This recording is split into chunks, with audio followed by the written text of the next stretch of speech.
You're listening to Not Another Diet, the podcast, episode 8. Why is my willpower so weak? So, I am bursting at the seams to talk about this today because understanding willpower is what fundamentally changed my life and then my weight. It was the absolute game changer for really understanding how to get a handle on my chronic weight gain. I cannot wait to share all my ideas and tips and everything with you today.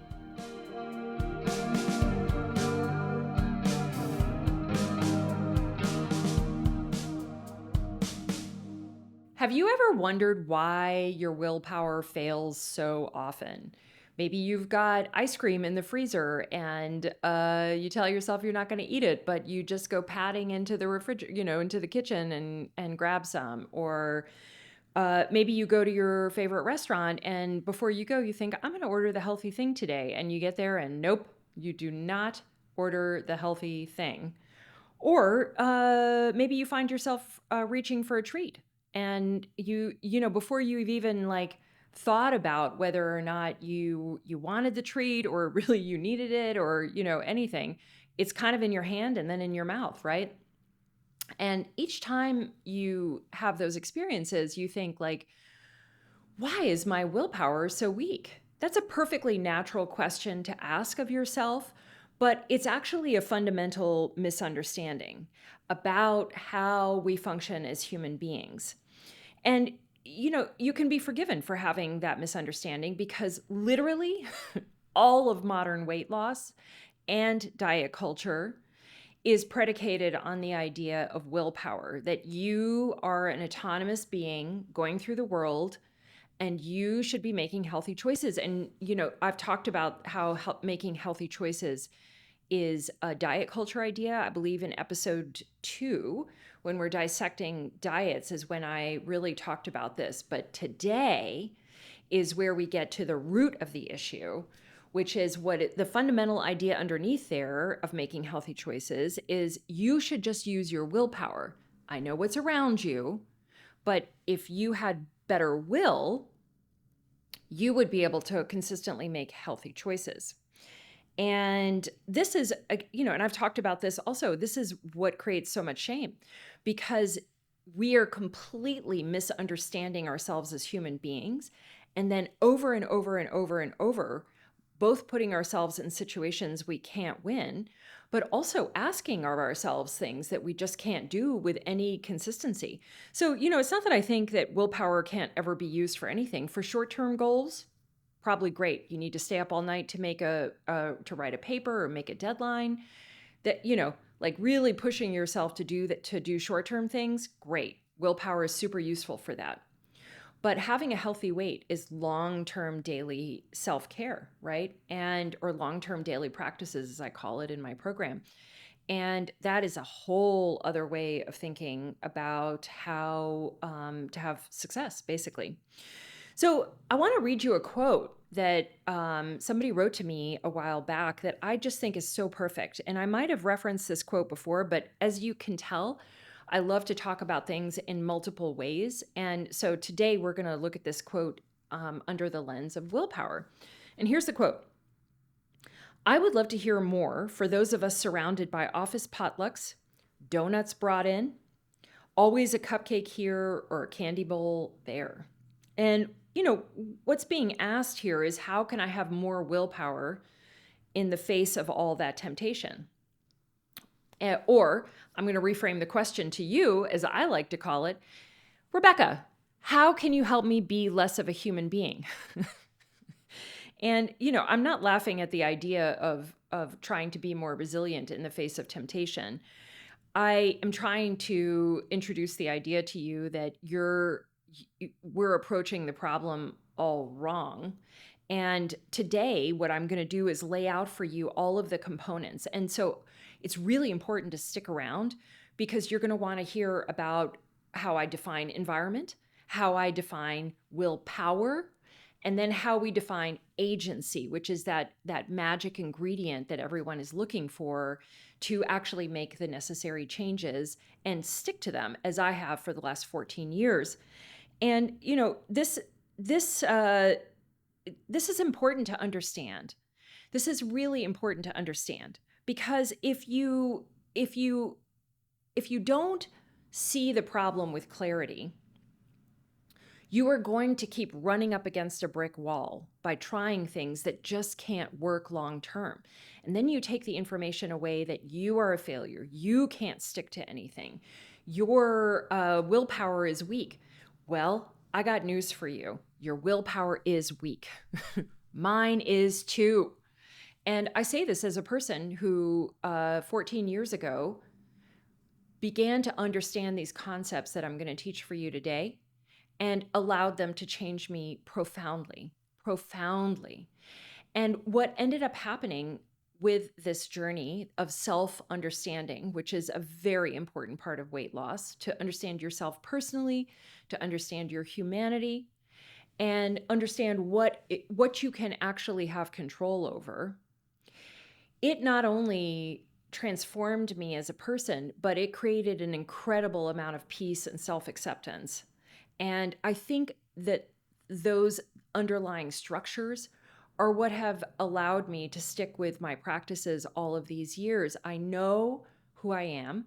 I understand my humanity, and I understand how to create the architecture in my life in order to protect the practices that lead to the outcomes that I'm looking for. In this particular case, it would be the ability to have a healthy weight and sustain it, which if you listen to my prior episodes, you know, I consider them one and the same.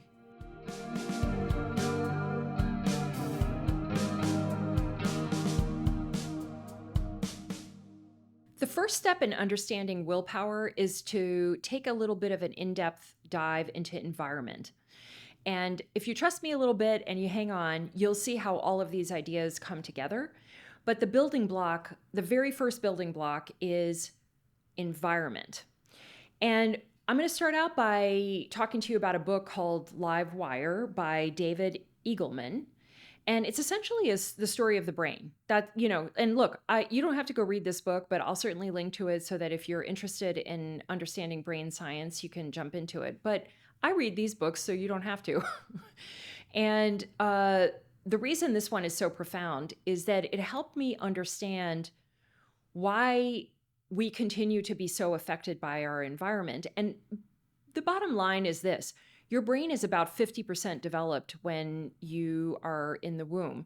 And when you come out, this is not an accident that much of the ways that the brain creates synapses and learns develops the rest of the brain. Now, where we have a big misunderstanding about that is that it ends in childhood. No, it goes on for the whole of your life. You have a brain that is wired to take in your environment all the time. And that is part of your development as a human being. That is part of how you grow and understand the world and react to other people, keep yourself safe. Listen, this is a primal brain. We might live in the modern world, but your brain is functioning much in the same way that human beings' brains always have. So then when we talk about what does it mean to have an environment, like environment seems like, what does that mean? Well, I define it in 3 categories, and this is exactly how I teach it in my program, okay? And that goes to your physical environment. So what is around you? A big one is your home. Our homes have a big effect on our weight. They just do. And we live in constructed environments, as I call it, because your home is your constructed environment that we profoundly misunderstand. And but anywhere you have a physical presence, that is part of your environment. So it could be work, could be your car, could be driving down the street. It could be if you go over to a friend's house on a regular basis. Guess what? That's part of your physical environment too. But that's what defines a physical environment. Your next environment is your emotional or internal environment. And so a big part of my program is also self-talk, and how you speak to yourself in your own mind and how you regulate your emotions is a big part of your personal environment. And this goes into the aspects of self-soothing, which is a huge part of having a healthy weight, And I'm not going to tell you how to not self-soothe in this. We're talking about willpower today, but know that your emotional environment and how you self-soothe and your physical environment are often the toxic intertwining that lead people to eat a lot when they feel anxious or bad, right? And the last pillar, the three pillars of the environment is your relational environment. So that could be your work wife or your work husband, your actual partner in your house, anyone that you see on a regular basis and have a social interaction with. Because often some of the most problematic aspects of our eating come from our social interactions. And we discount those because we are social creatures and we want to love and be accepted and all of that. But that's part of those are the three pillars of your environment. And here's a really interesting part of that. There's so much evidence of how our environments affect us all around us that we readily accept. We don't even think twice about, actually. How about raising children? We know that having a household with a regular schedule and healthy foods and people who read to children and all kinds of stuff, that's really, or you have a place where your child can go outside and play. And we think hard about the environments that we're bringing our children into. But somehow we don't apply those to ourselves, right? And I guess the idea being that, well, children have little brains that are growing, but if you understand that your brain is always taking in information your whole life and you're being stimulated by it or acting on it, then you start to think about that differently. How about marketing? You know, those Facebook ads that come up over and over again, like you click on it once and then you see it 700 more times. Well, the very act of repetition, first, you're in an environment to be marketed to, right? Like you're on Facebook, but the repetition itself, they know it wears you down. There's a reason for that. You see the ad once, you can dismiss it. You see it 4 times, well, now you're starting to be interested in it. You see it 7 times, and now there's a countdown and, all kinds of other stuff. Well, how that applies to your actual life is that here's the direct application of that idea. I'm going to put a plate of brownies on your kitchen island. You got to walk by them. You got to walk by them every time you go into the kitchen. You got to sit where you can see them across the, whatever. Like I have an open kitchen. Maybe you don't, but you get the idea. And every single time you either look at them or you think about them or they're in your line of sight, that's a pinging. Ping, ping. How many times are you going to get pinged before you get up and eat the brownie? Right.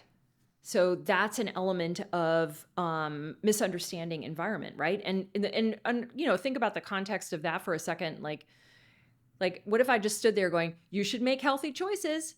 You should make healthy choices.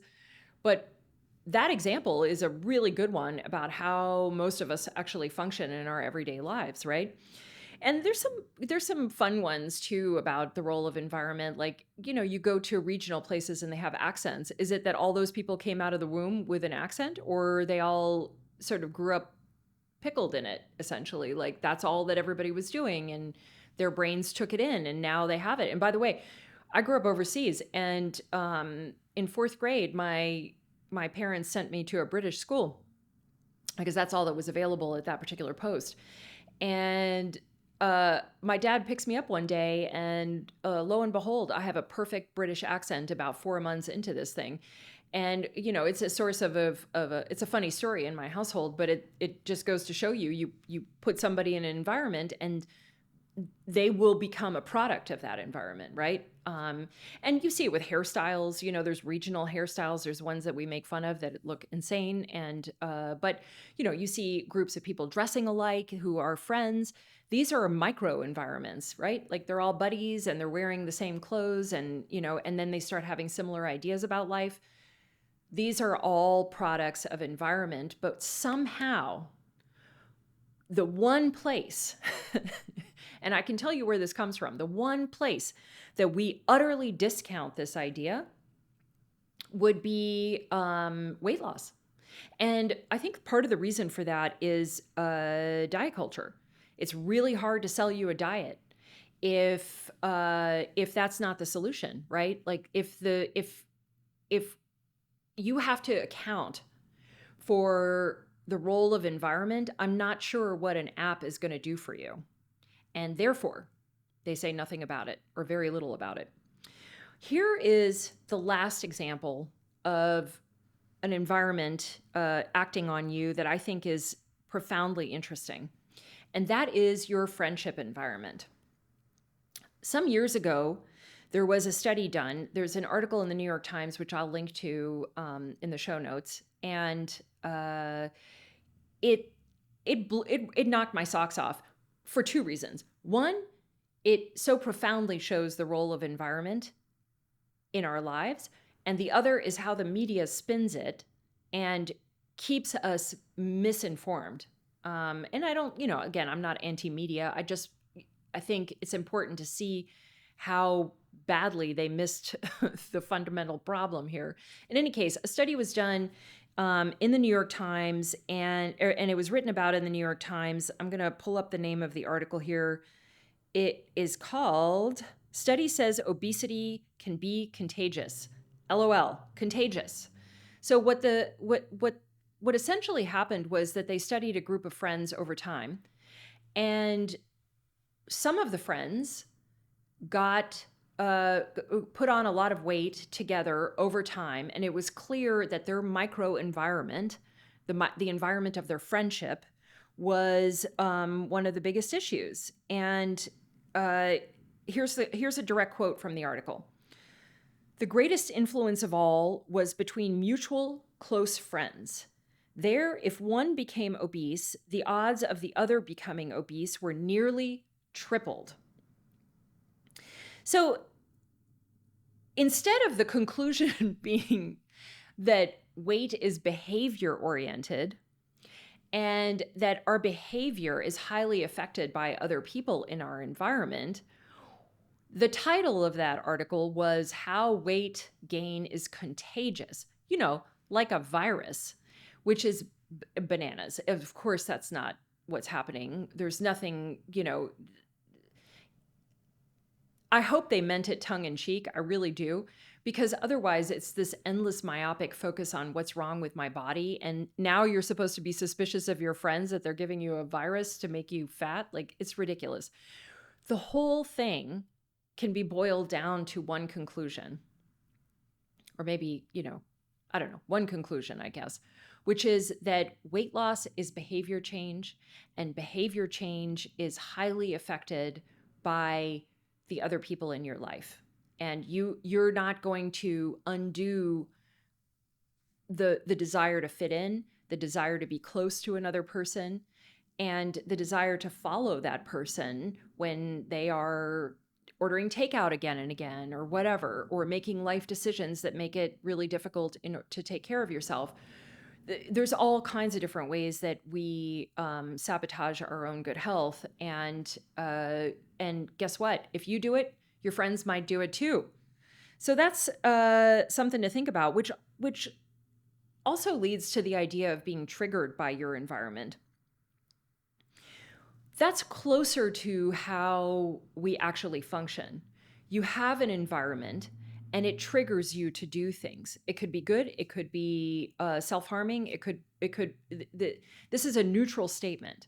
It doesn't mean that if you're triggered, I don't mean that in the I don't know, millennial media sense. I mean it in the sense of what the word actually means, which is that, I'll give you an example of a good trigger. I leave my walking shoes next to the door, and when I see them, I'm reminded to head out the door and get my daily walk. Now, at this point, it's so ingrained, I probably could move them, but I've done this for so long that just seeing the shoes makes me think, get out the door. Let's get after it.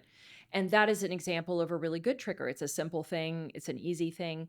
But most of modern life does the opposite most of modern life triggers us in detrimental ways. And that's because companies are constantly trying to sell you obesogenic food.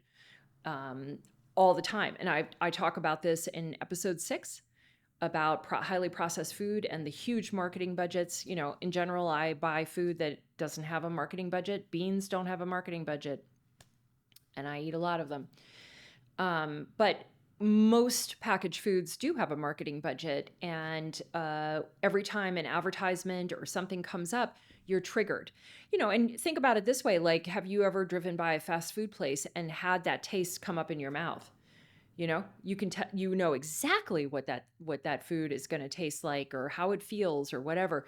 That is a trigger. That's a very clear trigger. And when you see that big sign towering above our eye line, what they're actually doing is triggering you to have a moment where you go, I remember what that tasty thing tastes like. And hopefully you will veer your car off. And now you've been triggered to eat that meal, as opposed to just having some idea that you were going to eat a cheeseburger or whatever. I don't mean to pick on cheeseburgers, but you get my drift. It wasn't something that just came up from nowhere. It's something you took in from your environment. And the last thing I'll say, this is a little quote. There was a really amazing article that came out recently, which I will also link to. There is a MD, PhD who does all kinds of stuff about free will. He studies the concept of free will. And I'm going to get into that. We're going to talk about the application of willpower, and then we're going to talk about agency, or free will and agency, which is where the solutions happen, which is where we bring light into the subject, right? And what he says is, we are nothing more or less than the sum of that which we could not control: our biology, our environments, their interactions. Now, I take a little more optimistic view than the scientist. I do think that there's things that you can do to not rely on willpower and make real progress in your life. But it doesn't come from this idea that you're going to be so motivated one day, which, by the way, motivation is an extension of willpower. They're two, I like to couple them together as the world's worst bad ideas when it comes to taking care of yourself. But it doesn't come from this idea that you're going to rise up one day and be the kind of person who cannot wait to eat salads. No, it comes from calming down, seeing your built environment, and making the right changes over time. And we're going to get into it.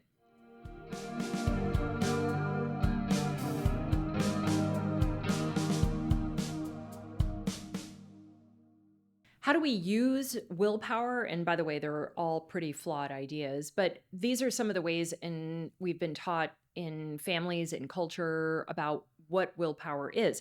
We think of it as being a way to stick to something. I'm going to hold on, right? We use our willpower to do that. To stay away from things, that's another place that we think about the use of willpower. And, when I say willpower, like, you could almost put a hyphen between those two words, just separate them. Willpower, right? And we also think about it as a tool to make us do unpleasant things. And that one actually could work. It's just that it won't work for very long, and you're just not going to keep doing unpleasant things. But if you've got a short-term unpleasant thing to do, like meeting a deadline or running up a big hill or whatever, sure, use that will and power and power through it. But here is the big idea that I want to share with you. Now we get into solutions, or, a way to think of, maybe not a solution, because as I've mentioned in episode 1, weight is a thorny issue. And this is exactly what I mean. We're coming to it now, exactly what I mean when I say it's a thorny issue. It comes in multiple ways. For most people, those 3 pillars that I gave you, emotional, relational, and physical, are all factors in weight gain, all of them. Which is why it's far more important to see yourself and your life accurately than to look for yet another plan that you're going to have to use willpower, right, to stick to. But here is the big idea that I want to share with you. You don't have free will. You have agency. I'm going to say it again. You don't have free will. You have agency. And what I mean by that is that you don't have the option of being unaffected by your environment.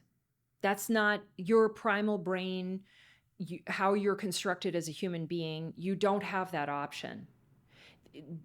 That is really just, and thinking that you do is really just saying, I'm going to cut out a whole portion of my humanity and hopefully, and hope for the best. Well, I don't know if you've gotten the best out of doing that. My guess is if you're attracted to my work, you have not gotten the best out of doing that. And maybe it's time to think of things in another way. But what I like about that statement is that it shows you where progress is possible.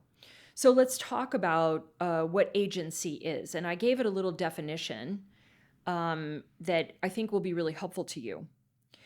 Agency is the deliberate manipulation of your environment to get a desired outcome. So, and I mean all three pillars. I mean all three pillars of your environment can be, and when I say manipulation, I don't mean like you're manipulating people.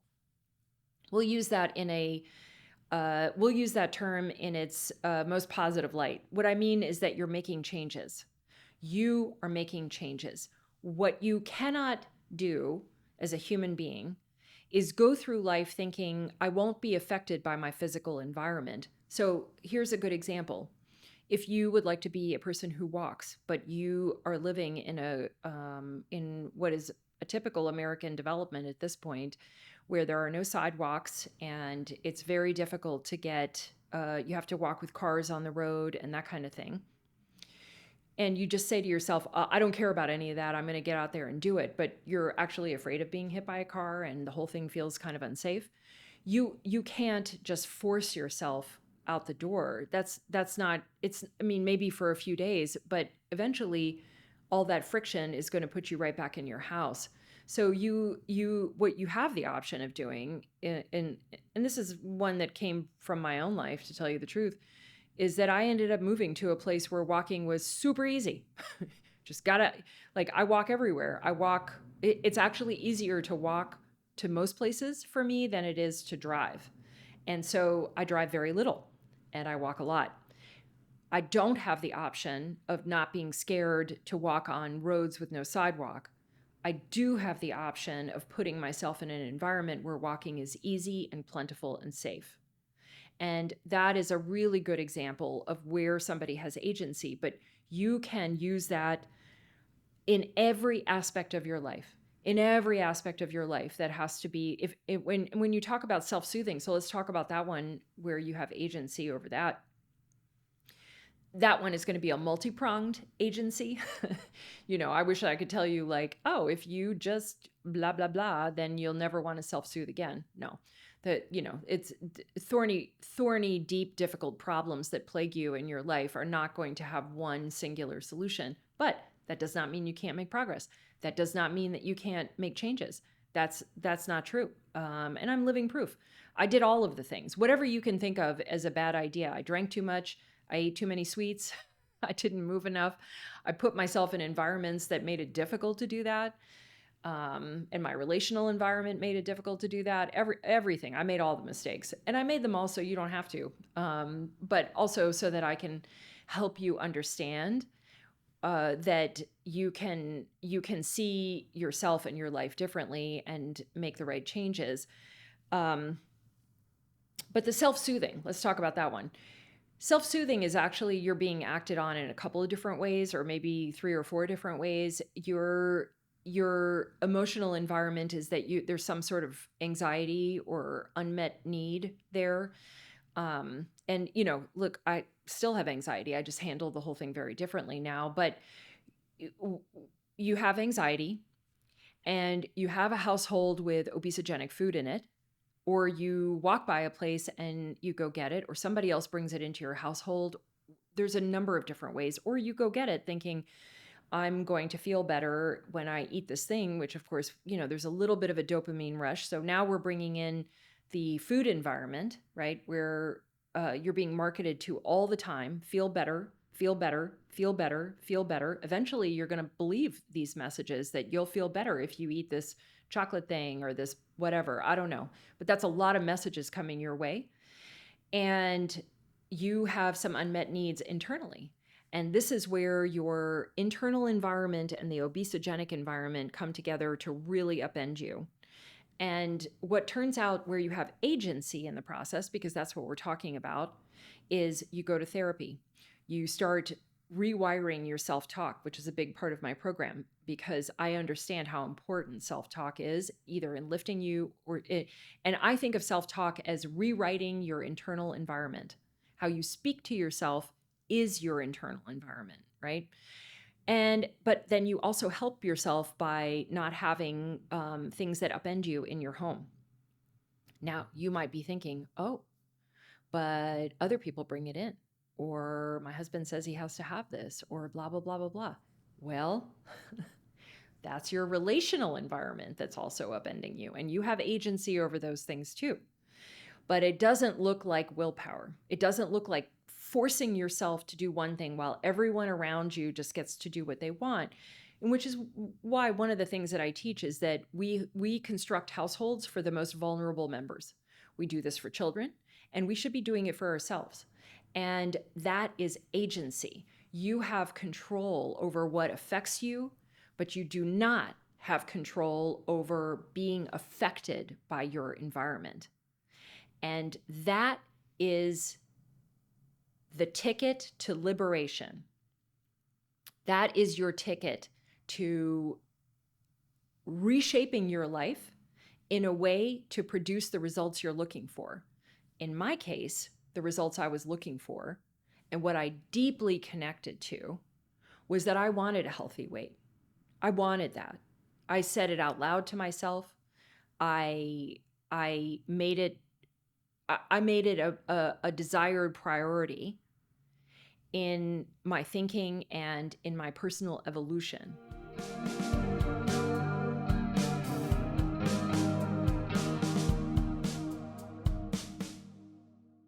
The right question when you let go of willpower is, what do I need? And I want to stop there for a second because that's such an affirming thing to do.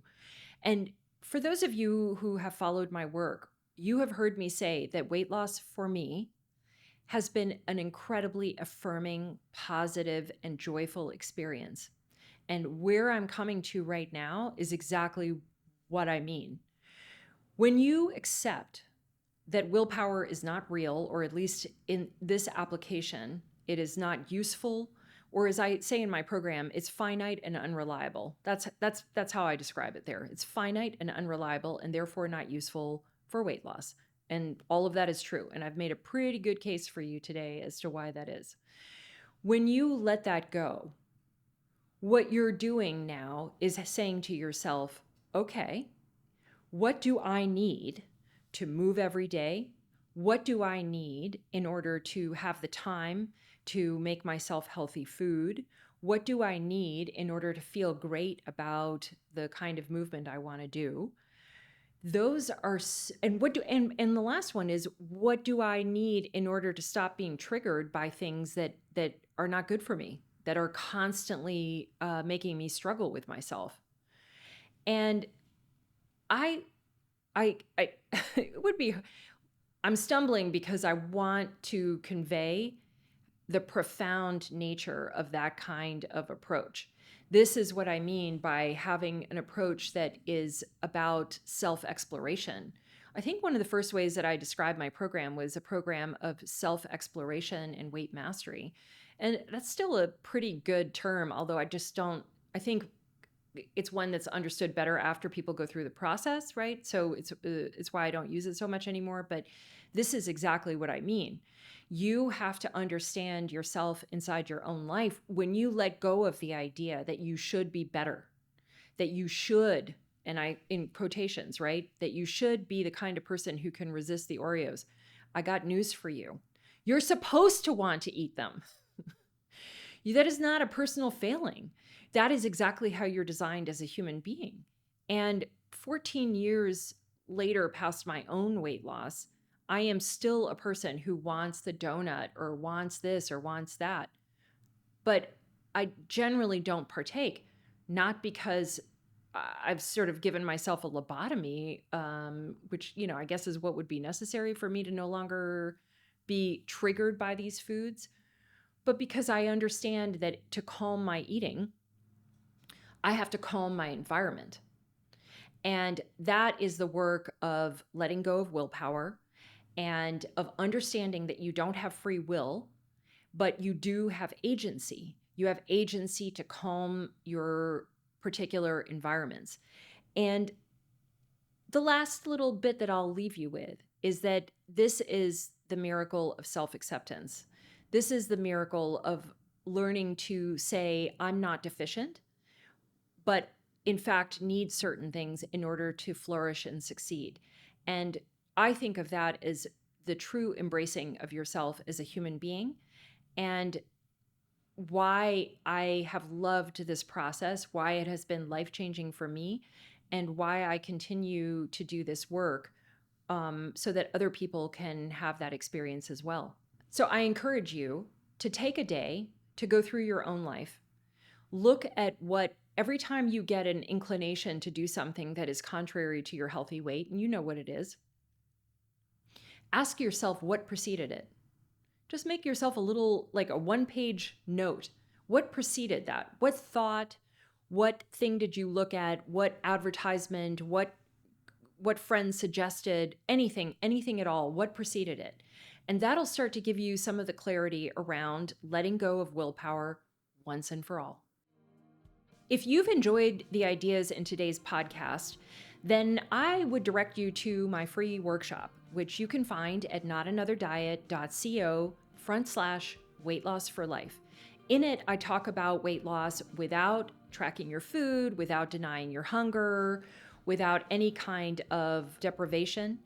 It's a game changer, and it's free and available to you right now. Thank you so much for listening, and I'll see you in the next episode.